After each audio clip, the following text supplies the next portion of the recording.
একসময় ভারতের ঠিক মাঝখানে এমন একটি বিশাল রাজ্য ছিল যার নিজস্ব সেনাবাহিনী, মুদ্রা এবং ছিল বিপুল সম্পদ।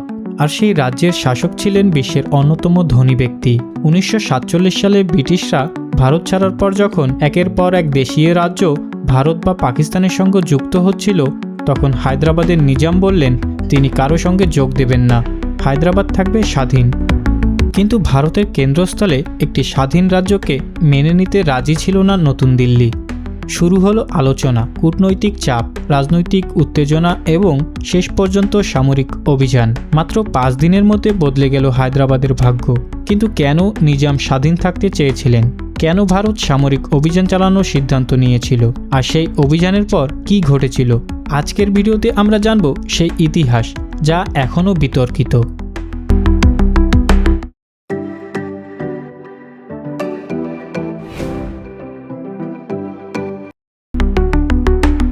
হায়দ্রাবাদ শহরের ইতিহাস কয়েক শতাব্দীর পুরনো। 1591 সালের কুতুব শাহী শাসক মোহাম্মদ কুলি কুতুব শাহ এই শহর প্রতিষ্ঠা করেন। শহরের কেন্দ্রবিন্দুতে নির্মিত হয় বিখ্যাত চারমিনার, যা আজও হায়দ্রাবাদের সবচেয়ে পরিচিত প্রতীক। শহরের নাম নিয়ে একটি জনপ্রিয় গল্পও রয়েছে। বলা হয় সুলতান তার প্রিয়তমা ভাগমতীর নামে শহরের নাম রেখেছিলেন ভাগ্যনগর। পরে ভাগমতী ইসলাম গ্রহণ করে হায়দার বেগম নাম ধারণ করলে শহরের নাম হয় হায়দ্রাবাদ। তবে এই গল্পের পক্ষে শক্ত ঐতিহাসিক প্রমাণ নেই। সময় গড়ানোর সঙ্গে সঙ্গে হায়দ্রাবাদ শুধু একটি শহর থাকেনি, বরং উপমহাদেশের সবচেয়ে বড় ও সমৃদ্ধ দেশীয় রাজ্যগুলোর একটিতে পরিণত হয়। ব্রিটিশ আমলে এর আয়তন ছিল প্রায় 82,000 বর্গমাইল। বর্তমান তেলেঙ্গানার প্রায় পুরো অংশ ছাড়াও কর্ণাটক ও মহারাষ্ট্রের বিস্তীর্ণ অঞ্চল তখন হায়দ্রাবাদের অন্তর্ভুক্ত ছিল। এই বিশাল রাজ্যের শাসক ছিলেন নিজাম মীর ওসমান আলী খান। তিনি ছিলেন বিশ্বের অন্যতম ধনী শাসক। হায়দ্রাবাদের নিজস্ব সেনাবাহিনী, রেলপথ, ডাক ব্যবস্থা, মুদ্রা এবং আলাদা প্রশাসনিক কাঠামো ছিল। ফলে নিজামের মনে বিশ্বাস জন্মেছিল ব্রিটিশরা চলে গেলেও হায়দ্রাবাদ চাইলে স্বাধীন রাষ্ট্র হিসেবে টিকে থাকতে পারবে। 1947 সালে ব্রিটিশ শাসনের অবসান হলো। ভারত ও পাকিস্তান স্বাধীন হলো। একই সময়ে দেশীয় রাজ্যগুলোর সঙ্গে প্রশ্ন উঠল তারা কোথায় যাবে। অধিকাংশ রাজ্য ভারত অথবা পাকিস্তানের সঙ্গে যুক্ত হয়ে গেল। কিন্তু হায়দ্রাবাদের নিজাম অন্য সিদ্ধান্ত নিলেন। তিনি ভারত বা পাকিস্তান কোনোটিতেই যোগ দিতে চাননি। তার লক্ষ্য ছিল স্বাধীন হায়দ্রাবাদ। ভারতের সঙ্গে সম্পর্ক কিছু সময়ের জন্য স্বাভাবিক রাখতে 1947 সালের শেষ দিকে স্ট্যান্ড স্টিল এগ্রিমেন্ট করা হয়। কিন্তু এতে সমস্যার স্থায়ী সমাধান হয়নি, বরং সময়ের সঙ্গে সঙ্গে পরিস্থিতি আরও উত্তপ্ত হতে থাকে।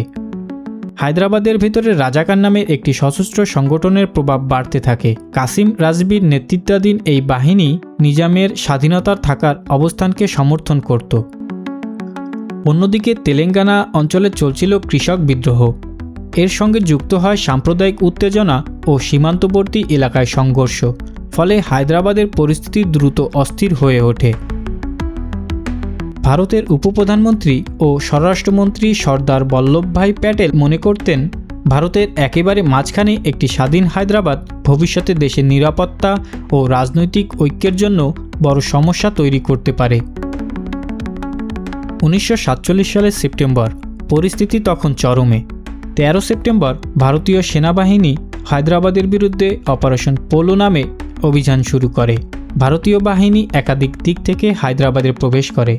হায়দ্রাবাদের সেনাবাহিনী ও রাজাকাররা কিছু জায়গায় প্রতিরোধ চেষ্টা করলেও ভারতীয় বাহিনী অগ্রযাত্রা থামাতে পারেনি। কয়েকদিনের মধ্যে হায়দ্রাবাদের সাময়িক প্রতিরোধ ভেঙে পড়ে।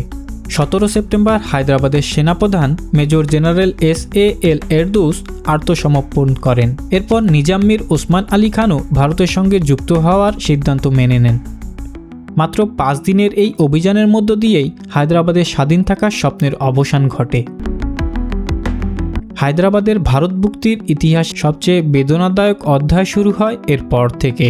সাময়িক অভিযানের পর বিভিন্ন এলাকায় সাম্প্রদায়িক সহিংসতা ছড়িয়ে পড়ে। বহু সাধারণ মানুষ প্রাণ হারায়, যাদের বড় একটি অংশ ছিল মুসলিম। পরবর্তীতে গঠিত সুন্দরলাল কমিটির প্রতিবেদনে ব্যাপক প্রাণহানির কথা উঠে আসে। আজকের হায়দ্রাবাদ ভারতের অন্যতম আধুনিক ও গুরুত্বপূর্ণ শহর, কিন্তু এই শহরের ঝলমলে বর্তমানের পেছনে রয়েছে কয়েক শত বছরের ইতিহাস, রাজকীয় ক্ষমতা, স্বাধীনতার আকাঙ্ক্ষা, রাজনৈতিক সংঘাত এবং রক্তাক্ত এক অধ্যায়। কেউ অপারেশন পোলোকে ভারতের জাতীয় ঐক্য প্রতিষ্ঠার প্রয়োজনীয় পদক্ষেপ হিসেবে দেখেন, আবার কেউ এটিকে স্বাধীন থাকতে চাওয়া একটি রাজ্যের বিরুদ্ধে সাময়িক অভিযান হিসাবে মনে করেন। সত্যটা বুঝতে হলে ইতিহাসকে শুধু বিজয়ী বা পরাজিতের চোখে দেখলে হবে না, কারণ হায়দ্রাবাদের গল্প আমাদের মনে করিয়ে দেয় একটি দেশ স্বাধীন হওয়ার পর তার মানচিত্র তৈরি করাও কখনো কখনো যুদ্ধের মতোই কঠিন। আর সেই মানচিত্রের প্রতিটি রেখার পেছনে থাকে মানুষের গল্প, রাজনৈতিক সিদ্ধান্ত এবং কখনো কখনো এমন কিছু ক্ষত যা বহু বছর পরেও পুরোপুরি শুকিয়ে যায় না।